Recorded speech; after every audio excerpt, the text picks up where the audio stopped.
This video is supposed to help you interpret 2001: A Space Odyssey better. Just understand it in a basic way. I'm going to take 6 of the most famous shots and images from this movie. Actually, we're going to do about 15, but the 6 most famous images and talk about what makes this movie great and how you might begin to interpret it, or at least sort of kind of comprehend it.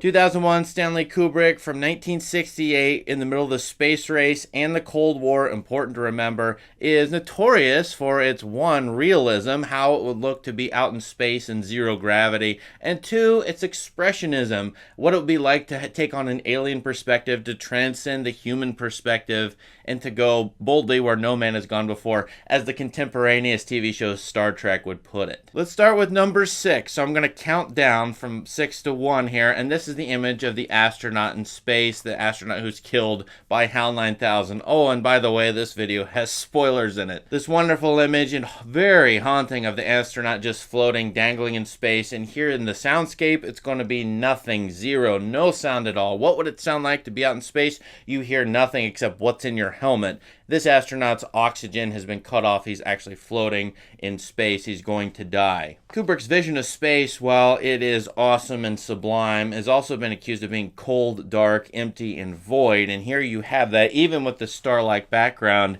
you have the astronaut floating into absolutely nothing, because space here, and in our known conception of things, is vast and seemingly infinite, certainly from the human perspective. While other movies would take up Kubrick's call, and you'd have the dance in space, as you would have with Wall-E, or sort of fun hyperdrive in space and zipping through space as in Star Wars, here this is the slow, infinite death of people in space if they don't go to the beyond, as will happen in the 4th part of this movie. My number 5 are the spaceships. Here you have the circular spaceship with the Blue Danube by Johann Strauss. Kubrick famously used classical music as a dummy sort of music before Alex North's original composition was put into the movie, but Kubrick liked the classical music better, so that's what propelled Blue Danube into being known, the famous waltz, the dance in space, which other movies like Wall-E, as I already mentioned, take up the call and enhance. Here you have a ship that, this is realistic, is creating its own gravity, and you'll see people actually walking on the floor of the ship as it spins, but also these spaceships become the models for movie spaceships, and everyone from the next 20, 30 years, even really up to the present day, are imitating what Kubrick's doing, trying to get the realistic detail of the spaceships and to trick the human eye as they're watching the movie into thinking they're actually seeing something floating in space. Maybe more well known that is this spaceship from part 3 of the movie that floats by from left to right as it goes from the Earth to Jupiter, and that's going to be imitated in the opening shot of the very first Star Wars movie, also in the movie Alien from 1978-79, and infinite numbers of movies like this. So the elongated spaceship here actually likened to the tool, the bone thrown up by the ape, which we'll mention in a little bit, and the floating pen. These are the tools of humans, and they're actually inside of them. That's what this spaceship is, a very realistic looking Star Wars-like ship. Of course, this movie comes out several years before the Star Wars franchise. My number 4 image is the famous monolith, the big black slab. What the heck is this thing? And here you see the apes in part 1, the Dawn of Man sequence, going up to it, being curious, as the humans will later in the movie. Now, the big black box here, this giant black slab, the monolith, is some kind of either device, or it's an alien itself, or it's just a mystery that we don't know. It's an artistic representation of mystery. It's also got a style to it, the aesthetic style, I think, of modernism, maybe also Bauhaus architecture. As the apes and the humans go up to it, they are evolving, transcending their own particular reality, and that in some cases in the 20th century, maybe even earlier, but definitely in the 20th century, for art and architecture, is supposed to help humans evolve, transcend the wars and the poverty and the famines that they've been having forever, and to have an elevated consciousness. I think that's partly what's going on here. But of course, this big black slab comes from classic science fiction. In fact, Kubrick co-wrote the story of 2001 with Arthur C. Clarke, then a very famous and still famous science fiction grandmaster. Clarke had written a story back in the 1940s called The Sentinel about an astronaut, an observer, finding a mysterious pyramid on the moon and trying to figure out what it is. They do, and then they're waiting for some intelligent life to come visit them because they've figured out this puzzle, mysterious pyramid. In science fiction criticism, we would call this a big, dumb object. And it's a funny term for a thing like this in a movie, but what it really means is two things at least. One, it's dumb because it doesn't talk. We don't know what it is. It's a mystery, a puzzle. It doesn't tell us anything. We have to figure it out. Maybe we can't, and it remains a mystery. In the movie, of course, this seems to be the evolutionary leap. Maybe an explanation for why evolution happens. One for the primates going to humans. Two, at the end of the movie, for David Bowman becoming a more than human fetus in space. But of course, it's big dumb object because it's just a stupid thing in a science fiction movie used as a plot device, maybe as a MacGuffin, as Alfred Hitchcock would put it. That's kind of what's happening in this movie. It's coffin-like, it's sleek. You could say 1,000 things about the monolith. It's a really interesting art object to use.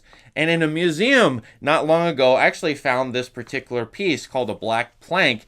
This piece was not made after the movie, inspired by it. It was made before the movie was released. Now, I don't know if this artist and Kubrick conspired at all, but the zeitgeist, what's in the cultural atmosphere at least, is making this black plank-like figure happen to stand in for alien encounters, sentinel-like objects that are made by intelligent beings of whom we don't know much of anything. And you can see this mystery monolith show up on the moon base where it's found. Maybe this is, by the way, a second monolith. One was on Earth in the Dawn of Man sequence, one was on the moon, and there are two of them, or they could be the same object. You could, I think, interpret it either way just using what's in the movie. But these astronauts find the black monolith. It doesn't seem to want to use them or evolve them. It goes out to Jupiter. David Bowman seeks it out, as is his mission, and then he becomes more human than human as he encounters it. It actually might make him age and die, but you have this death and resurrection motif with David Bowman, the science fictional figure, the hero, the Odyssey-like hero, who of course is a Bowman like Odysseus in the epic The Odyssey, and he's fighting the Cyclops, kind of like Hal, the one-eyed monster, whom we'll get to, but the monolith evolves him, and then he returns back to Earth a la Odysseus returning home to Ithaca. That may be why it's called the Odyssey, and you may find other Odyssey-like devices in this movie. Number 3, and here's where I personally am stumped. Now, everything in this video are my own ideas. I haven't read very much about this. I know science fiction criticism, but not anything particular on this movie. And here is a concrete image, a fetus, a human in development, an embryo, I guess. This is the last shot in the movie. It is the famous Star Child, capital S, capital C on Star Child. And I say it's concrete because we can figure out what it is. We know what it is. It's clear. It's particular. But it's also a very famously abstract image. How could there be a baby or a fetus in space? That's what every single student I ever have and show this movie to asks, what the heck is that ending about? Now, just to make an observation, 2001, I think, is supposed to be very realistic on the one hand and highly abstract. And it actually is combining the two in this image right here. Although we can say what this is, there are all kinds of wonders in it, questions, what does it mean, and maybe the meaning, at least in language, eludes us. You could say in one sense that David Bowman, that's him as a fetus, and he has undergone death and rebirth. And it's sort of a salvation-like type image where he is born from above, as the Gospel of John would put it. If you want to be born again, you have to be born from above. Well, that's what's happening. He's born out into space here. And I think this image, at the very least, is a representation of the space age. The idea that human beings are going to transcend the Earth and going to go live in space and become creatures of space, beings who inhabit space.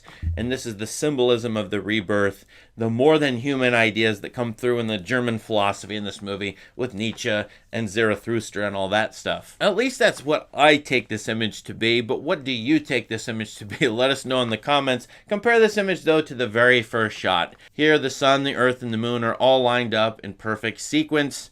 There is astrological significance to this, perhaps, but I think this image here lines up with the Star Child at the end, who sort of takes over and dominates space. By the end of the movie, in the beginning, the planets are dominating here.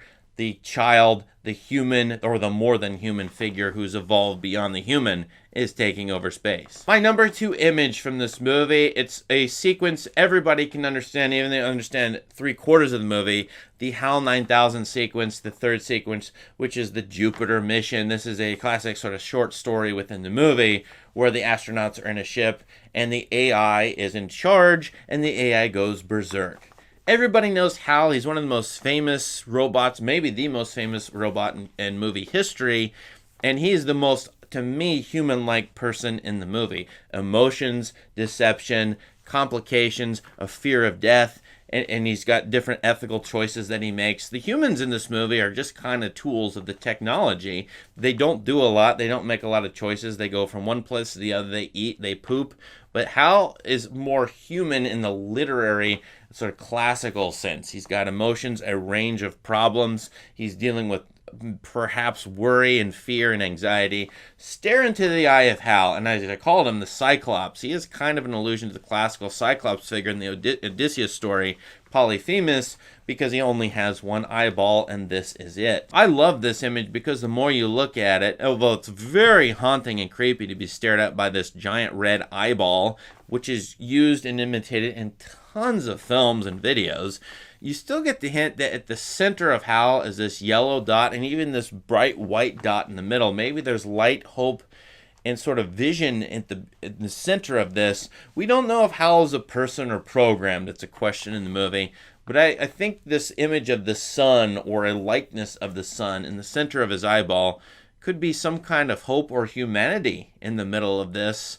And humans have made the Hal in their own image. I love the light reflections in this and the lens flares and everything else that's going on. It's a super complicated image, even though you see just a giant red eyeball there at first. Look at all the different plays of light in this. It's a really great abstract image unto itself. Now, my number 1 image from the movie is actually a sequence of shots that end up in a cut, which is the ape in the Dawn of Man sequence throwing the bone up in the air that he has used, or she has used maybe, to kill the primate in the other tribe so that his tribe can take over the tiny little puddle, the piece of property, the water resource that his own tribe needs to survive and reproduce and be the most fit group to survive in evolutionary terms. He's throwing the bone up in the air, and then the movie has 2 or 3 shots, and then it cuts from the bone to a ship in space. Now, I think this is an extra interpretation that comes from the novel, but the ship in space is some kind of nuclear warhead or nuclear warship,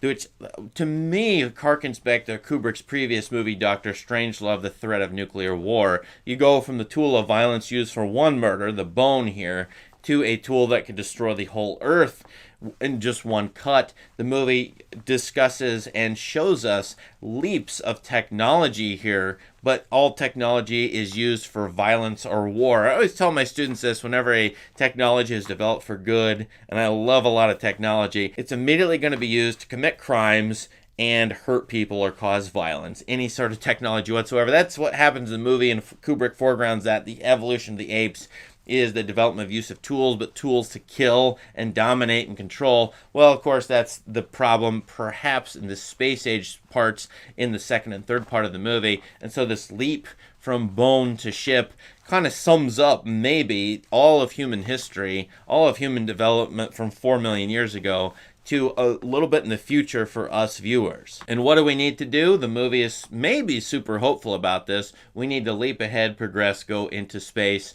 and hopefully have encounters with intelligent beings or intelligent artifacts like the monolith, and evolve consciously, morally, and so on. Now, I hope this video helped you out. Let us know in the comments what you think of anything in here, and please subscribe to this channel for more great content. Let us know if you have any questions about the movie, because I bet there's a million of them, maybe 4 million questions about this movie. Thank you, and have a great day.